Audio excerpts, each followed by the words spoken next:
creating a business is an art form, is a creative act like any other art form in a sense. And so what I'm interested in is like the source of that creativity.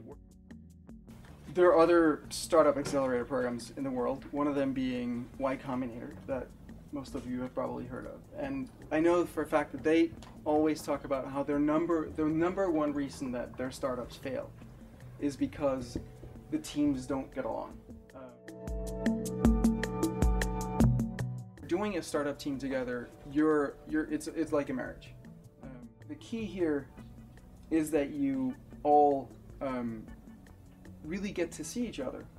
That you're not just these like roles that step in and you're like, hi, and yeah, you're doing that and you're doing that, and you're not really seeing each other, but that you actually make a conscious decision, conscious effort to see who each other on this team is.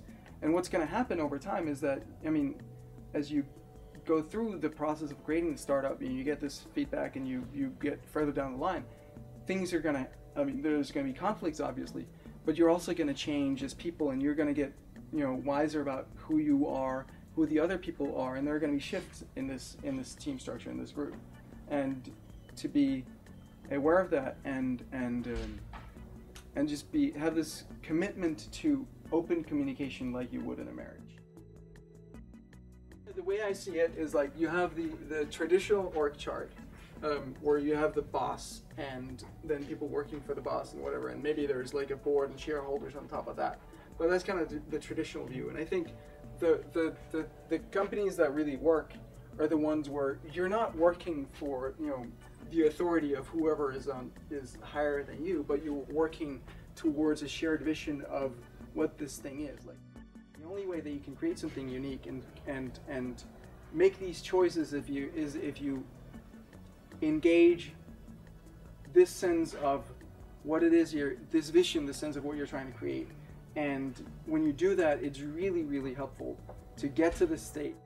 Come back to yourself, close your eyes, really, really focus and center, and from that place you can make a much better decision about which way you want to take the company. To bring the team together, to come up with a shared vision that is not just words on a page, but it's something that you can that every single member on the team can actually feel in their guts, in their wherever they feel these things, as like, this is the thing, and that becomes a memory that you can then return to whenever you're like, oh, you get pulled in away in this direction. You can return to this like, wait, remember guys, this is what we're about. This is why we're here. This is why we're doing this.